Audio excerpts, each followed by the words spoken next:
Bien-aimés dans le Seigneur, bonjour. Je nous invite une fois encore à rendre grâce à Dieu Tout-Puissant qui a permis que nous retrouvions aujourd'hui autour de la 340e publication pour mieux comprendre ce thème qui nous est issu et qui est intitulé « Jésus nous envoie en mission ». Il est tiré du livre du 2e roi chapitre 5, versets 1 à 14 et de l'évangile de Jésus-Christ selon Luc chapitre 10, versets 1 à 11, 16 à 20. Nous allons aborder ce thème par son explication et après les commentaires et finir avec un cantique choisi à cet effet. L'Esprit Saint, l'Esprit de Dieu est avec nous et il nous accompagne tous les jours, à chaque instant, pour que ce travail puisse être accompli dans le nom de notre Seigneur et Sauveur Jésus-Christ. Amen. Bien-aimés, Jésus nous envoie en mission. Que retenir de cette explication? Je voudrais vous dire, bien-aimés, que nous sommes tous en mission. Et le Seigneur nous a promis à cet effet. Mais vous recevez une puissance, le Saint-Esprit survenant sur vous. Et vous serez mes témoins à Jérusalem, dans toute la Judée, dans la Samarie et jusqu'aux extrémités de la terre. Actes chapitre 1, verset 8. Ce verset exprime mieux notre mission qui commence chez nous, dans notre maison, ville ou village, pays, jusqu'au bout du monde. L'Éternel même prépare et donne les moyens, et nous les avons avant notre venue sur terre. Le livre de Jérémie, chapitre 1, verset 5 à 6, en ces termes nous dit: « Avant que je t'ai formé dans le ventre de ta mère, je te connaissais. Avant que tu ne sois sorti de son sein, je t'avais consacré. Je t'avais établi prophète des nations. » Bien-aimé, Dieu connaissait chacun avant même que son corps ne se forme dans le sein de sa mère. Et donc, chacun a ses dons et talents dans le Seigneur que le Saint-Esprit vient réveiller en lui. Il faut forcément cette rencontre avec le Seigneur comme Jérémie pour les connaître et les faire valoir aux nations. Nous qui sommes en Christ l'avions déjà par notre baptême au cours de laquelle nous avions été régénérés.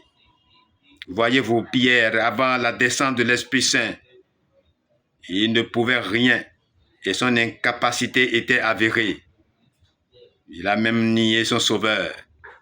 Mais le jour de Pentecôte, nous connaissons tous ces talents qui font parler de lui pour toujours. En est-il ainsi pour toi qui as déjà reçu l'Esprit de Dieu comme Pierre, comme les apôtres? Sache donc qu'à travers cette mission, tu dois être révélé au monde entier. Et toutes les conditions que tu vis ou toutes les situations qui se présentent à toi sont des occasions pour être le témoin de notre Seigneur Jésus-Christ. L'exemple de la petite captive dans le premier texte a su rendre témoignage du moins à la puissance de l'homme de Dieu qu'est Élisée en son temps. Il a accompli sa mission. Elle du moins a accompli sa mission. Le premier texte nous en parle et nous y en reviendrons. Aujourd'hui, c'est à Christ que nous rendons témoignage chaque fois que vous l'avez fait à l'un de ses plus petits, qui sont mes frères, c'est à moi que vous l'avez fait. Matthieu chapitre 25, verset 40.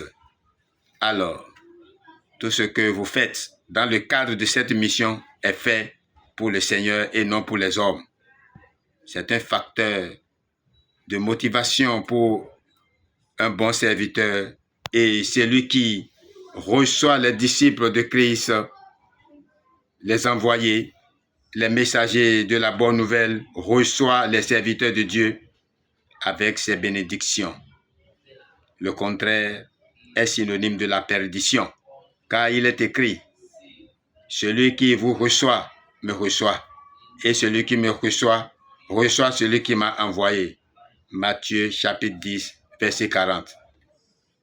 Dieu a déjà fait tout, et c'est à nous maintenant de faire le reste, d'accomplir et de suivre le chemin qu'il a tracé jadis. À ces mots, nous abordons les commentaires et le livre de 2e Roi, chapitre 5, verset 1 à 14, nous permettra de voir l'exemple de la captive en Syrie.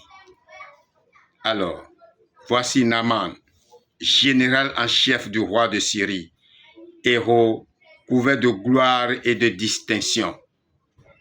Et pourtant, quelque chose fait de ce grand personnage le plus misérable des hommes. Son bel uniforme recouvre un corps rongé par la lèpre. Ainsi, la maladie du péché a corrompu tous les humains, y compris les plus éminents.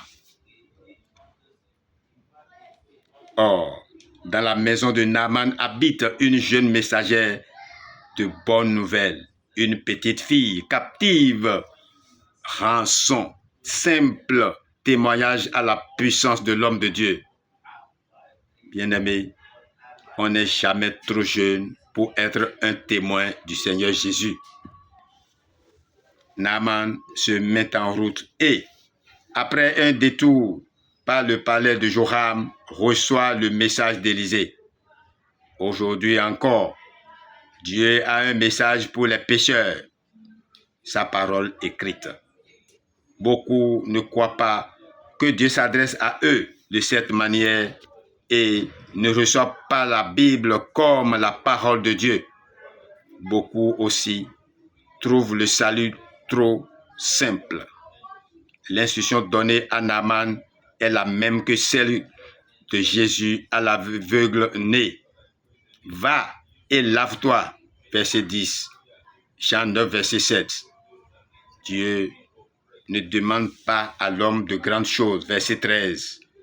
Simplement ceci, se reconnaître souillé, mort dans ses fautes, Éphésiens chapitre 2, verset 1 et 5. Colossiens chapitre 2, verset 13. Les grandes choses, Dieu les a lui-même accomplies pour les pauvres pécheurs que nous étions. Bien-aimés, c'est vrai. Et Luc chapitre 10, verset 1 à 11, 16 à 20, nous permet de voir ici que Jésus met à part 70 ouvriers qu'il pousse lui-même dans sa moisson. Il leur donne ses instructions et les envoie comme des agneaux au milieu des loups, verset 3, car ils ont à manifester les caractères d'humilité et de douceur de celui qui était l'agneau au milieu des mêmes loups. Il y a peu d'ouvriers aujourd'hui comme alors. Supplions donc le Seigneur de la grande moisson. 2 Thessaloniciens chapitre 3 verset 1. Lui se chargera de désigner, de former et d'envoyer de nouveaux serviteurs. Toutefois, pour pouvoir le demander avec ferveur et droiture, il faut être prêt à accepter d'y être poussé soi-même. Jésus s'adresse solennellement aux villes dans lesquelles il avait enseigné et accompli tant de miracles. Et il souligne la grande responsabilité de leurs habitants. Que pourrait-il dire aujourd'hui de tant de jeunes élevés dans la famille chrétienne, bien plus privilégiés, mais plus responsables aussi que tant d'autres? Les 70 reviennent tout joyeux. qu'ils aient ainsi chassé les démons, dirigent les pensées du Seigneur sur le moment où le diable sera lui-même chassé du ciel et précipité sur la terre. Apocalypse chapitre 12, verset 7 à 11.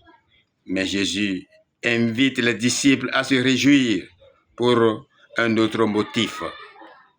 Le ciel, purifié de la présence de Satan, deviendra leur demeure. Dès maintenant, leurs noms y sont écrits.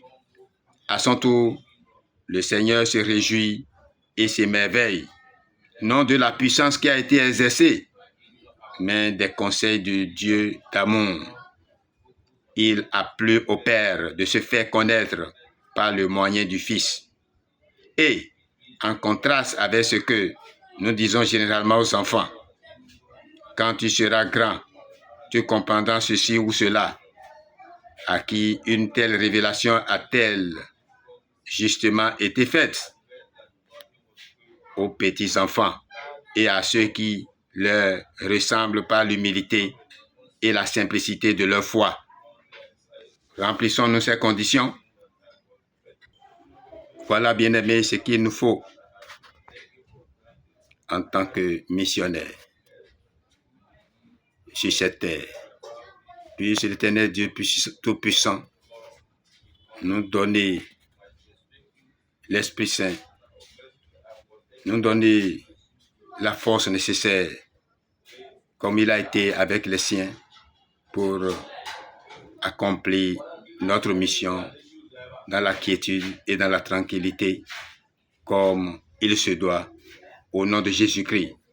C'est pourquoi ce cantique 732, Yoruba demande au groupe de prière de se préparer. Préparez-vous, vous qui êtes élus, vous qui êtes choisis, vous qui êtes désignés pour cette mission. Soyez prêts et accomplissez vos missions dans le nom de notre Seigneur Jésus-Christ. Amen. Je vous souhaite une très bonne fin de semaine dans le nom de notre Seigneur et Sauveur Jésus-Christ. Amen. Votre bien-aimé Ngbo Denakpo Ignace des églises des Chérubins et Séraphins, paroisse d'Avrancourt numéro 5 Gabriel. À bientôt pour d'autres publications. Je vous remercie.